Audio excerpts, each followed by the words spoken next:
El regreso a la nada, volví a casa y hallé solo un se vende. Mis padres se habían ido sin una palabra, mis pertenencias, desechadas en bolsas de basura en el porche. Ocúpate, fue la fría sentencia de papá. Corté todo lazo. 1 año y 247 llamadas frenéticas después. Mis nudillos se pusieron blancos mientras apretaba el teléfono. ¿Qué quieres decir con que no tienes las llaves? La casa está vacía. Eso no puede ser verdad, murmuré con incredulidad. El vecino de enfrente me observaba desde su porche, viéndome caminar de un lado a otro frente a lo que una vez fue mi hogar. Me llamo Yasmín Rojos y acababa de conducir 4 horas desde mi universidad hasta Bakersfield para las vacaciones de primavera, solo para encontrar la casa de mi infancia con un cartel de «Se vende» clavado en el césped. Las ventanas estaban desnudas, sin cortinas ni muebles visibles dentro. 3 bolsas de basura negras yacían en el porche como invitados no deseados. Al asomarme a una de ellas, vi mi ropa, mis libros, fragmentos de la vida que había dejado atrás al irme a la universidad. Tu padre dijo que deberías haber llamado primero, me dijo mi tío Thomas, su voz titubeante al otro lado de la línea. Se mudaron la semana pasada, ¿no te lo dijeron? No, respondí, la palabra apenas superando el nudo en mi garganta. No me dijeron nada. Colgué y llamé a mi padre. Cada repique se sentía como una eternidad. Hola, su voz era plana, sin emoción. Papá, la casa está vacía. Hay bolsas de basura con mis cosas en el porche. ¿Qué está pasando? Una pausa. Luego, nos mudamos. Ya eres adulta, arréglatelas. La línea se cortó. Me quedé mirando el teléfono, aturdida. Marqué de nuevo, pero la llamada fue directamente al buzón de voz. Lo intenté con el teléfono de mi madre, con el de mi hermano menor, la misma indiferencia. Ninguna respuesta. Así, sin más, había sido borrada de sus vidas. Sin advertencia, sin una despedida, ni siquiera la cortesía de una dirección de reenvío. Me quedé allí, observando cómo la puesta de sol proyectaba largas sombras sobre lo que solía ser mi jardín delantero. El arce que mi padre y yo habíamos plantado cuando tenía 8 años seguía en pie, sus ramas extendiéndose hacia una casa que ya no nos pertenecía. Había enviado parte del dinero de mi beca a casa cada mes. Había mantenido un promedio de 3,9 en prederecho mientras trabajaba a tiempo parcial. Había sido la responsable, la callada, la que nunca causó problemas. ¿Y esta era mi recompensa? No lloré, no en ese momento. En cambio, recogí esas bolsas de basura y las cargué en mi coche. Me registré en un motel por la noche, extendiendo mis posesiones rescatadas sobre la áspera colcha, algunos libros de texto, ropa de invierno que había dejado, un marco de fotos roto con una foto de mi familia en la playa de hacía 3 veranos. Todos sonriendo, todos mentirosos. Esa noche, tomé una decisión. Si querían borrarme, les devolvería el favor. Cortaría todos los lazos y construiría algo que nunca podrían quitarme. Crecí creyendo que la familia significaba apoyo incondicional. Mis padres habían emigrado de México antes de que yo naciera, y la familia primero era, en esencia, el credo de nuestro hogar. Mi padre trabajaba doble turno en la fábrica y mi madre limpiaba casas. Nos recordaban a diario sus sacrificios. Vinimos aquí sin nada para que ustedes pudieran tenerlo todo, decía mi padre durante la cena. La educación es su boleto. Me tomé esas palabras en serio. Mientras otros niños iban a fiestas, yo estudiaba. Cuando mis amigos de la escuela secundaria conseguían trabajos de verano en el centro comercial, yo hice prácticas en el juzgado local. Mi aceptación en la universidad con una beca de prederecho se suponía que era el primer retorno de su inversión. Mi hermano menor, Gabriel, era diferente. Le costaba la escuela, prefería los videojuegos a los libros, y lo habían atrapado robando 2 veces. Sin embargo, mis padres nunca amenazaron con echarlo. Lo defendían, lo apoyaban, lo perdonaban. Está encontrando su camino, decían. Tal vez por eso su abandono me pilló desprevenida. La hija responsable, desechada, mientras el hijo problemático permanecía bajo su ala. Esa noche en el motel, llamé a la profesora Wilkins, mi instructora de Derecho Constitucional, quien se había convertido en una especie de mentora. ¿Simplemente se fueron?, preguntó ella, la incredulidad evidente en su voz. Sí. No estoy segura de qué hacer ahora. No puedo volver a las residencias durante las vacaciones y mi voz se quebró, la emoción finalmente abriéndose paso. Escúchame, Yasmín. Ven a quedarte conmigo hasta que las residencias vuelvan a abrir. Lo resolveremos juntas. La profesora Wilkins vivía sola en una casa victoriana llena de libros y 2 gatos viejos. Me dio su habitación de invitados y una llave. Sin límite de tiempo, dijo. Concéntrate en tus estudios. Esa primavera, en lugar de relajarme, me sumergí en la investigación. La profesora Wilkins me había conectado con unas prácticas legales de verano en Riverton Lab Partners, especializados en casos de discriminación de vivienda. La ironía no se me escapaba. Canalízalo, me aconsejó la profesora Wilkins una tarde, mientras tomábamos té. La mejor defensa proviene de la experiencia personal. Asentí, pensando en las fotos familiares que había encontrado arrugadas en el fondo de una bolsa de basura, mi quinceañera, mi graduación de secundaria, todos los hitos que mis padres habían celebrado, solo para descartar la evidencia como basura. Esa noche, bloqueé sus números. Todos ellos, mi padre, mi madre, mi hermano, incluso tías y tíos que podrían permitir su comportamiento. Si alguien preguntaba por mi familia, simplemente decía, no estamos en contacto. Sin historia dramática, sin súplicas de simpatía. Estaba reconstruyendo desde cero, y la sentimentalidad no tenía cabida en los cimientos. Las prácticas de verano en Riverton Lab Partners lo cambiaron todo. Lo que comenzó como investigación básica y recados de café evolucionó rápidamente cuando mi supervisora, la abogada Eleanor Grayson, descubrió mi habilidad para conectar con los clientes. ¿Tienes algo raro, Jasmine?, me dijo después de que ayudé a calmar a una joven madre que se enfrentaba al desalojo. ¿Realmente escuchas? Me asignaron a ayudar con las entrevistas de admisión, conociendo a familias que eran expulsadas de viviendas asequibles por promotores, inquilinos mayores que se enfrentaban a aumentos ilegales de alquiler, estudiantes lidiando con propietarios depredadores. Sus historias resonaban conmigo de maneras que no podía articular. Una tarde, después de un día particularmente agotador entrevistando a 3 familias del mismo complejo de apartamentos que habían recibido avisos de desalojo simultáneos, me quedé hasta tarde organizando notas de casos. Eleanor me encontró allí a las 9 de la noche, ¿quemando las pestañas?, preguntó, apoyándose en el marco de la puerta. Estas familias no tienen a dónde ir, dije. Los promotores les ofrecen 2 semanas en un motel como compensación por rescindir sus contratos de arrendamiento antes de tiempo. Eleanor suspiró. Desafortunadamente, eso es a menudo más de lo que exige la ley. Pero no está bien, insistí. 2 semanas no es tiempo suficiente para encontrar una nueva vivienda, especialmente con los depósitos de seguridad y el primer mes de alquiler. Estas personas terminarán sin hogar. El sistema está roto, asintió Eleanor. Así que, ¿qué vas a hacer al respecto? Esa pregunta me persiguió. Durante días. ¿Qué podría hacer yo, una estudiante de segundo año de prederecho con unas prácticas? La respuesta llegó inesperadamente durante un seminario obligatorio de ayuda financiera de la universidad. El presentador mencionó que los estudiantes podían solicitar subvenciones de innovación social, capital inicial para proyectos que abordaran las necesidades de la comunidad. La fecha límite de solicitud era en solo 2 semanas. Me quedé despierta 3 noches seguidas redactando una propuesta para un programa de defensa de vivienda específicamente para estudiantes y familias de bajos ingresos. Lo llamé Iniciativa Espacio Seguro. Eleanor me ayudó a refinar los aspectos legales y la profesora Wilkins revisó la solicitud final. Mientras esperaba noticias sobre la subvención, recibí la primera de muchas llamadas de mis padres. Fue 6 meses después de que me abandonaran, un mensaje de voz de mi padre. Jasmine, tu madre está preocupada por ti. Llámanos. Ni una disculpa, ni una explicación, solo la expectativa de que respondería a su llamada como una hija obediente. No devolví la llamada. 3 días después, otro mensaje de voz, este silencio es infantil, Jasmine. Somos tu familia. Guardé el mensaje, pero no respondí. Las llamadas se volvieron una avalancha implacable, con mi padre, mi madre, y de vez en cuando, mi hermano turnándose al teléfono. Sus tonos variaban de exigentes a suplicantes. Ninguno reconocía lo que habían hecho. Cuando la universidad me concedió la subvención de innovación social, $25,000 para lanzar la iniciativa Espacio Seguro, no compartí la noticia con ellos. Cuando me ofrecieron un puesto remunerado en Riverton para continuar mi trabajo durante el año académico, lo celebré con la profesora Wilkins y Eleanor. Mi nueva familia se estaba formando a mi alrededor, personas que me apoyaban no por obligación, sino por respeto y cuidado genuinos. Para enero, la iniciativa Espacio Seguro había ayudado a 23 estudiantes a luchar contra desalojos injustos.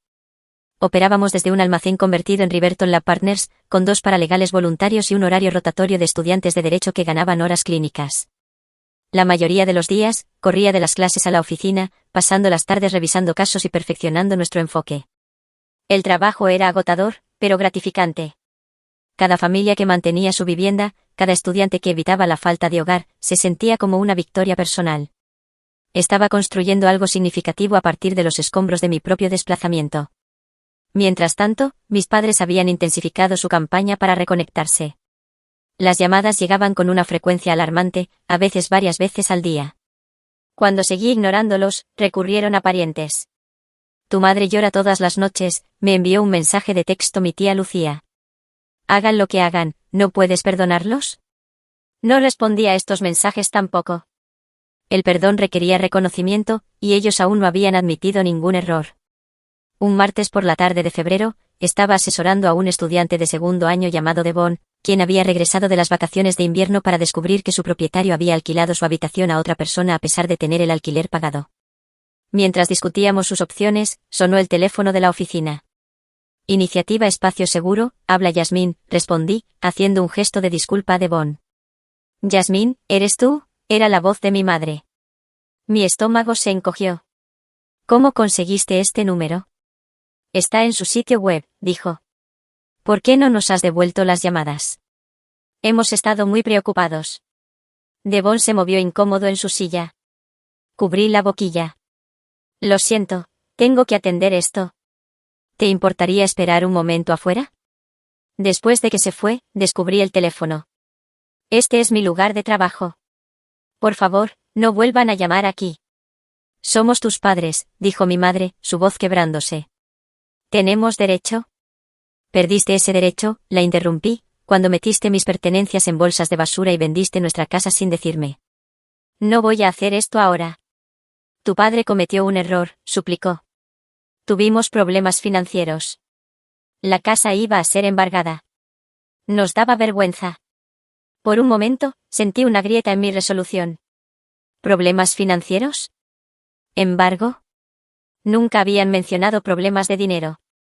Si tenías problemas, pudiste habérmelo dicho, dije, mi voz más suave. Te habría ayudado. Ya estaba enviando dinero a casa. Tu padre no lo permitiría, dijo. Su orgullo. Ya sabes cómo es. Sí, lo sabía. El orgullo de mi padre era una fuerza de la naturaleza, modelando la dinámica familiar desde la infancia. Pero el orgullo no justificaba lo que habían hecho. Necesito volver al trabajo, dije con firmeza. Por favor, respeten mis límites. Colgué antes de que pudiera responder, mis manos temblaban ligeramente al dejar el auricular.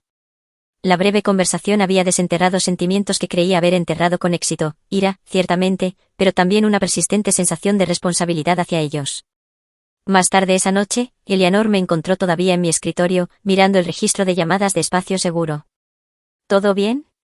Pareces distraída, dijo, sentándose en el borde de mi escritorio. Dudé, luego le conté sobre la llamada. Parte de mí quiere creer que tenían una buena razón, admití. Que no fue solo crueldad. Eleanor lo consideró.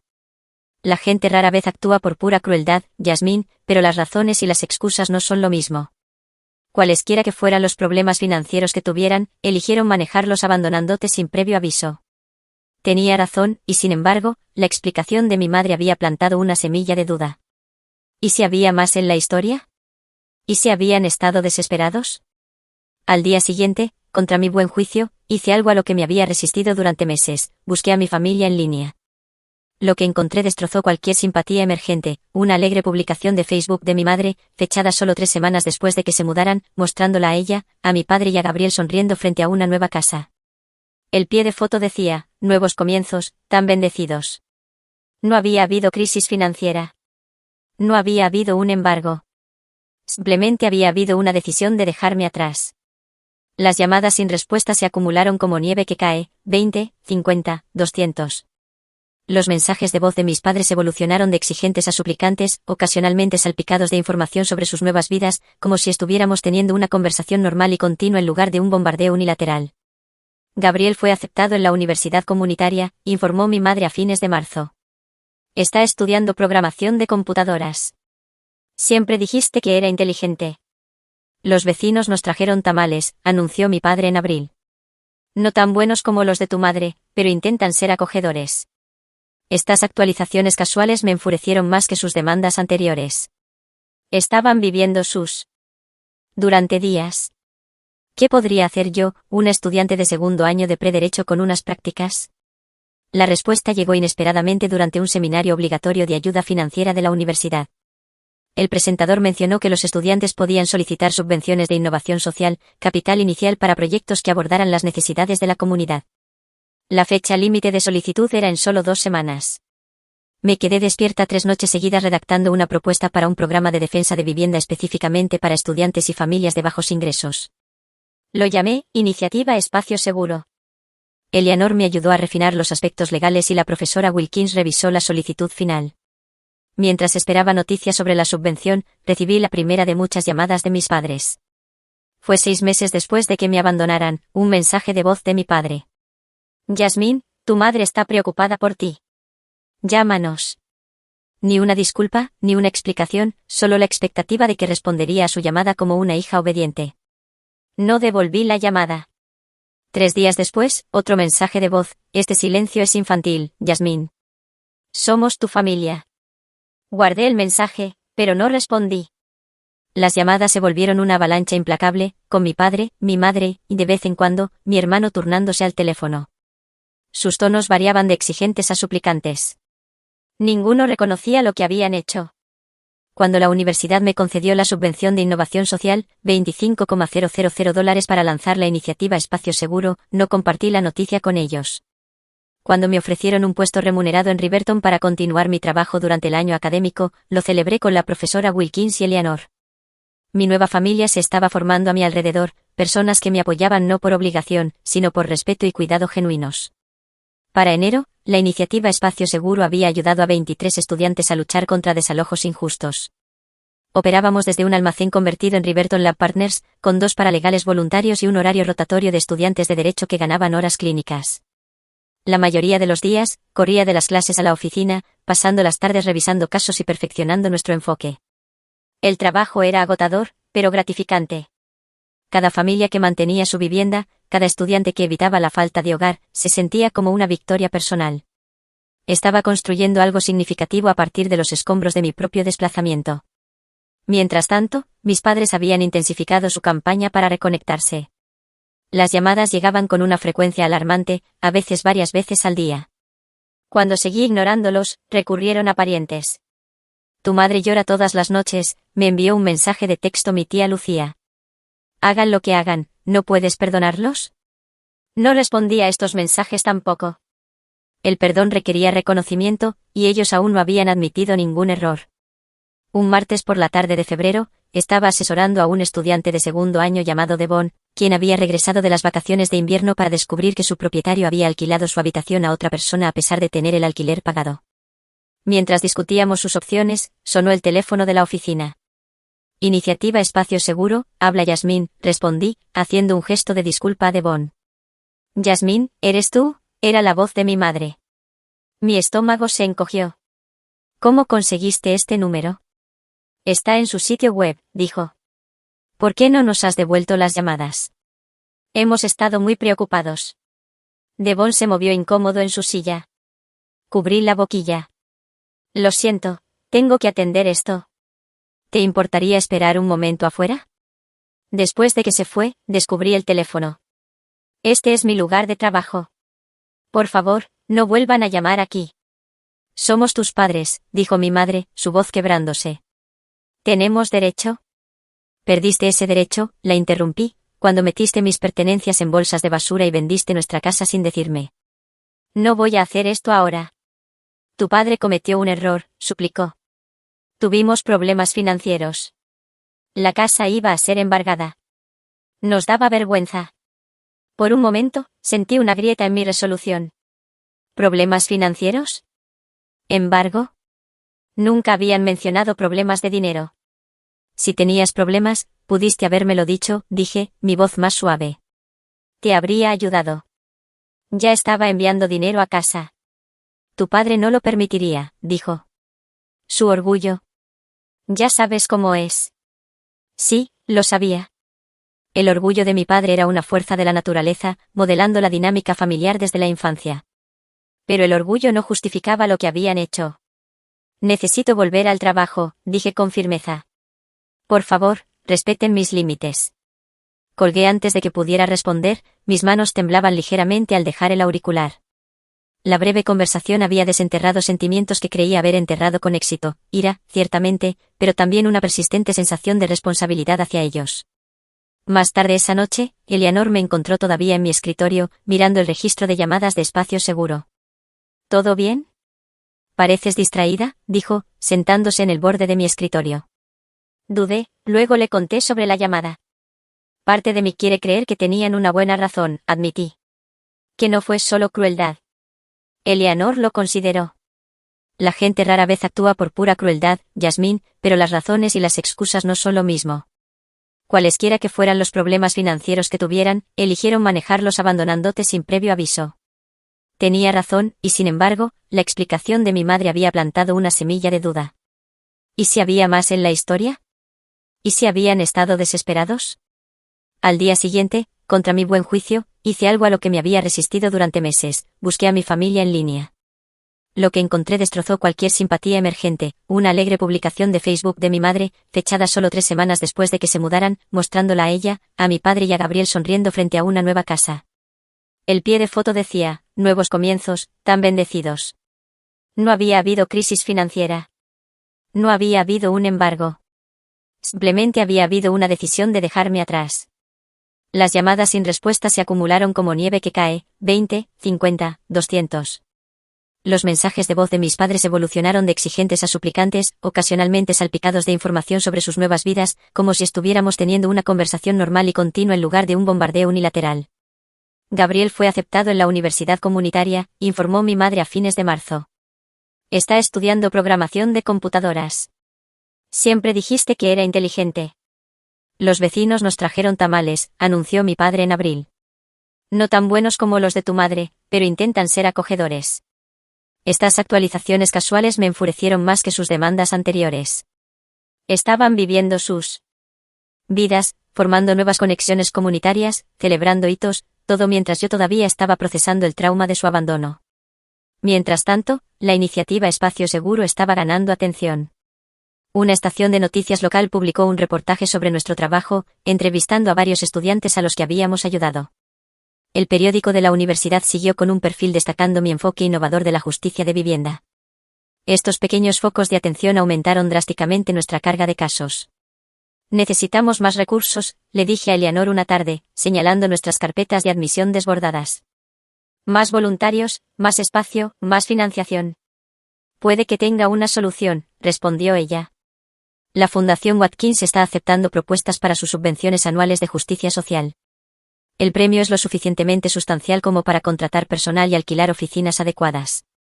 El proceso de solicitud fue agotador. Pasé semanas redactando y re-redactando nuestra propuesta, reuniendo testimonios de clientes y compilando datos sobre la inseguridad de vivienda entre los estudiantes. El documento final tenía 47 páginas, detallando la misión, metodología e impactos medibles de Espacio Seguro. 2 días después de la presentación, recibí una llamada de un número desconocido con el código de área de mi ciudad natal. Hola, respondí con cautela. Yasmín, soy la señora Hernández, la de al lado, mi antigua vecina. No había hablado con ella desde el día en que encontré la casa vacía. Espero que esté bien que haya llamado, continuó. Tu hermano me dio tu número. Dijo que quizás no respondería si veía sus nombres en el identificador de llamadas. Mis defensas se levantaron de inmediato. ¿Si esto es para reconectarme con mis padres? No, interrumpió ella. Bueno, no directamente. Se trata de la casa. Tu antigua casa. Alguien entró anoche. La policía cree que buscaban objetos de valor, pero, por supuesto, el lugar está vacío. Tu padre me pidió que comprobara si quizás habías vuelto por algo. No quería denunciar un robo si solo eras tú. Casi me reí de lo absurdo. No he vuelto desde ese día, señora Hernández. Además, ya no tengo llaves. Eso fue lo que le dije, suspiró. Pero hay algo más. El intruso dejó algo, un sobre con tu nombre. La policía me lo dio ya que estoy vigilando la propiedad. Mi corazón dio un vuelco. ¿Qué dice? No lo he abierto, dijo ella. Está dirigido a ti, pero parece oficial. Hay un nombre de un bufete de abogados. ¿Correo oficial en mi antigua dirección? Nadie debería enviarme documentos legales allí, había actualizado mi dirección meses atrás. ¿Puede abrirlo?, pregunté. Solo dígame qué dice. Oí papel rasgándose, luego silencio. Señora Hernández, ¿qué? Es sobre el patrimonio de su abuela, dijo finalmente. Su abuela materna en México. Mi abuela había muerto cuando tenía 13 años, apenas la recordaba. ¿Qué pasa con su patrimonio? Dice que ha heredado una propiedad en Oaxaca, leyó la señora Hernández lentamente. Y hay un extracto bancario, Yasmín. Muestra un saldo de más de $400,000. Mi mente daba vueltas.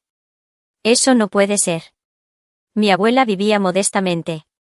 No tenía esa clase de dinero. La carta dice que la propiedad se desarrolló después de su muerte, con dominios turísticos. Su parte son las ganancias de la venta de 2 unidades. Agarré un bolígrafo, garabateando mientras la señora Hernández dictaba la información de contacto del bufete de abogados. Mi mano temblaba mientras procesaba las implicaciones. ¿Dice cuándo estuvo disponible esta herencia? La señora Hernández hizo una pausa, papel revolviendo. Sí, se finalizó el pasado marzo. El pasado marzo. Un mes antes de que mis padres me abandonaran. La coincidencia no podía ser tal. Ellos habían sabido de mi herencia y me habían dejado atrás de todos modos. La Fundación Watkins llamó mientras yo aún procesaba la bomba de la herencia. Habíamos sido seleccionados como finalistas para su subvención y necesitábamos preparar una presentación para su junta directiva. En circunstancias normales, esto habría sido motivo de celebración. El respaldo de la Fundación transformaría Espacio Seguro de una iniciativa estudiantil improvisada en una organización sin fines de lucro legítima. Pero estaba distraída, mis pensamientos volviendo a la inesperada herencia de mi abuela. Después de consultar con Eleanor, me puse en contacto con el bufete de abogados mexicano que llevaba la herencia. Confirmaron todo.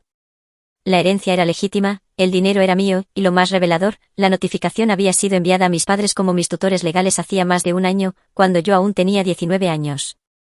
Me ocultaron esto, le dije a la profesora Wilkins durante una de nuestras cenas habituales. Sabían que me venía esta herencia y aún así pusieron mis cosas en bolsas de basura. Ella dejó el tenedor. ¿Has considerado por qué? Dinero, dije con amargura. Probablemente pensaron que lo merecían más que yo. Quizás, concedió ella, pero ocultar una herencia es difícil. ¿Te habrías enterado, eventualmente? Tal vez planeaban decírmelo a su manera, para que estuviera agradecida, dependiente. Aparté el plato, sin apetito. O tal vez nunca planearon decírmelo en absoluto. Los fondos de la herencia se transfirieron a mi cuenta 3 días antes de la presentación de la Fundación Watkins. No había decidido qué hacer con el dinero, pero su presencia ofrecía una extraña seguridad. Por primera vez desde que encontré la casa de mi infancia vacía, me sentí financieramente desvinculada de mi pasado. La presentación de Watkins estaba programada para un sábado por la tarde de mayo. Llegué a las oficinas de la fundación en el centro 1 hora antes, revisando mis notas en la elegante sala de espera. Nuestra propuesta solicitaba $300,000 durante 3 años para expandir los servicios de espacio seguro más allá de la universidad a la comunidad en general. Eleanor llegó 20 minutos antes de la hora programada, impecable en un traje gris carbón. ¿Lista?, preguntó, sentándose a mi lado. Lo más lista que podré estar, respondí, alisando mi propio blazer cuidadosamente seleccionado, azul marino, profesional pero no intimidante. La junta puede parecer formal, advirtió, pero les importa el impacto. Concéntrate en las historias humanas, como espacio seguro cambia vidas. Nos escoltaron a una sala de juntas donde 8 personas estaban sentadas alrededor de una mesa pulida. Reconocí a varios por mi investigación, líderes empresariales locales, filántropos, un ex juez. El director de la fundación, William Watkins, se levantó para saludarnos. Señorita Rojos, señorita Grayson, bienvenidas, dijo, señalando el área de presentación. Nos ha impresionado su propuesta escrita. Muéstrenos por qué Espacio Seguro merece nuestro apoyo. Conecté mi portátil a su proyector y comencé la presentación. Describí el camino de Espacio Seguro, desde proyecto estudiantil hasta recurso comunitario, destacando casos clave e impactos sistémicos. Eleanor intervino con contexto legal, explicando cómo nuestro modelo llenaba vacíos en los servicios existentes. A los 20 minutos, mientras describía nuestra visión de expansión, la puerta de la sala de juntas se abrió. Un asistente de la fundación le susurró algo al señor Watkins. ¿Quién asintió? Disculpe la interrupción, dijo el señor Watkins. Señorita Rojas, hay algunas personas aquí que dicen ser su familia. Insisten mucho en hablar con usted. Mi corazón se detuvo. ¿Mi familia? Dicen que es urgente, añadió, con aspecto incómodo. Podemos pedirles que esperen hasta que terminemos. Eleanor me tocó el brazo con apoyo. Tú decides, Jasmine. Tomé un respiro profundo. Después de meses de llamadas sin respuesta, mis padres me habían encontrado en quizás el momento profesional más importante de mi joven carrera. El momento no podría ser peor o más revelador. Por favor, dígales que hablaré con ellos después de la presentación, dije, mi voz notablemente firme. Esto es demasiado importante para interrumpir. El señor Watkins asintió con aprobación, y el asistente se fue para entregar mi mensaje. Volví a la presentación, pero por dentro mi mente estaba acelerada. ¿Qué podría ser tan urgente después de casi un año de silencio? Terminé la presentación en piloto automático, mi voz profesional a pesar de la turbulencia emocional subyacente. La junta hizo preguntas perspicaces, a las que respondí a fondo, decidida a no dejar que mi drama personal afectara esta oportunidad. Cuando finalmente nos agradecieron y prometieron una decisión en 2 semanas, me sentí vacía en lugar de esperanzada. Estuviste excelente, dijo Eleanor mientras recogíamos nuestros materiales, especialmente dadas las circunstancias. Fuera de la sala de juntas, mis padres y Gabriel esperaban en la zona de recepción. Mi madre se levantó al verme, su rostro una compleja mezcla de emociones, esperanza, miedo, determinación. Mi padre permaneció sentado, su expresión reservada. Gabriel se movía incómodo entre ellos, mirando a todas partes excepto a mí. Jasmine, comenzó mi madre, dando un paso adelante. Necesitamos hablar. Eleanor me apretó el hombro. Te daré privacidad. Llámame más tarde. Asentí agradecida, luego me volví hacia mi familia. ¿Por qué están aquí? ¿Cómo me encontraron? Vimos el artículo del periódico sobre tu programa de vivienda, explicó mi madre. Mencionaba la presentación de Watkins hoy. Hemos estado tratando de contactarte durante meses. Soy consciente, dije fríamente. 247 llamadas son difíciles de ignorar. Mi padre finalmente se puso de pie. Esto ha durado demasiado, Jasmine. Estás siendo infantil. Una risa amarga se me escapó. ¿Infantil? Volví a casa y encontré mis pertenencias en bolsas de basura. Vendieron nuestra casa sin decírmelo. Me abandonaron. ¿Y yo soy la infantil? Cometimos un error, dijo mi madre, su voz temblaba. Queremos arreglarlo ahora. ¿Ahora quieren arreglarlo?, pregunté, ¿después de 1 año? ¿Después de que he reconstruido toda mi vida sin ustedes? ¿Por qué ahora? Gabriel se movió incómodo. Solo escúchalos, Jas. Sé lo de la herencia, dije rotundamente. ¿Es por eso que de repente están interesados en la reconciliación? ¿Por qué el dinero llegó? El rostro de mi padre se ensombreció. Siempre has sido tan rápida para juzgar. Y ustedes siempre han sido tan rápidos para desechar, repliqué. Sabían sobre el patrimonio de mi abuela el pasado marzo. Me lo ocultaron y luego me tiraron. Los ojos de mi madre se abrieron. Lo sé. Lo sé todo, confirmé. La pregunta es, ¿qué quieren ahora? El área de recepción de la fundación no era el lugar para un ajuste de cuentas familiar, así que nos trasladamos a una cafetería cercana. Me senté frente a ellos, manteniendo distancia física y emocional mientras intentaban explicar lo inexplicable. Estábamos avergonzados, admitió mi madre, acunando su café sin tocar. El embargo. Tu padre perdió su trabajo y yo no podía ganar lo suficiente limpiando casas. Entonces, en lugar de pedir ayuda, me abandonaron, mantuve mi voz baja, controlada. Nos enteramos del dinero de tu abuela justo después de que te fueras para el semestre de primavera, explicó mi padre. El abogado dijo que heredarías cuando cumplieras 21. Pensamos que si nos mudábamos, empezábamos de nuevo en otro lugar, podríamos arreglar nuestras finanzas antes de que te enteraras. Al vender la casa y dejarme sin nada, insistí. Entramos en pánico, dijo mi madre. Tu padre pensó que estarías mejor sin nuestros problemas. Tenías tu beca, tus amigos de la universidad. ¿Y ahora?, presioné. ¿Por qué el cambio de opinión repentino? Intercambiaron miradas. Gabriel habló. Cometieron un error terrible, Jas. Lo saben ahora. Lo del espacio seguro, añadió mi padre con voz áspera. En el periódico vimos lo que has logrado y nos dimos cuenta de que habíamos perdido algo precioso. Su hija exitosa, traduje amargamente. No, insistió mi madre. Nuestra familia. Nuestra conexión. Los estudié, a estas personas que habían modelado mi vida temprana y luego la habían destrozado. Mi madre parecía mayor, con mechones grises prominentes en su cabello oscuro. Mi padre parecía disminuido de alguna manera, sus hombros caídos bajo su chaqueta gastada. Gabriel había crecido un par de centímetros, sus rasgos de niño madurando. He construido una nueva vida, dije finalmente. Nuevas conexiones. Personas que me valoran independientemente de mis logros. Seguimos siendo tu familia, insistió mi padre. Mantuve su mirada con firmeza. La familia no mete tus pertenencias en bolsas de basura. Levantándome de la mesa, dejé suficiente efectivo para cubrir todas nuestras bebidas y me preparé para irme. No necesito un cierre. He avanzado. Pero si realmente quieren enmendar las cosas, empiecen por respetar mis límites. Mientras me alejaba, sentí algo inesperado, no satisfacción ni reivindicación, sino una fuerza tranquila. Había enfrentado a quienes me abandonaron en mis propios términos y me había alejado entera. A la mañana siguiente, la Fundación Watkins llamó.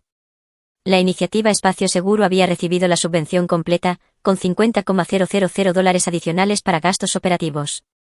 Esa tarde, un medio de comunicación nacional me contactó para presentar a Espacio Seguro en un segmento sobre enfoques innovadores de la justicia de vivienda.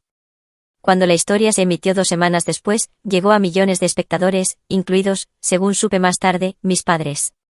Nunca volvieron a llamar. A veces, la familia que uno construye por sí mismo se vuelve más fuerte que aquella en la que uno nace. Y al mirar hacia mi futuro, supe que nunca más mediría mi valía a través de la de otra persona.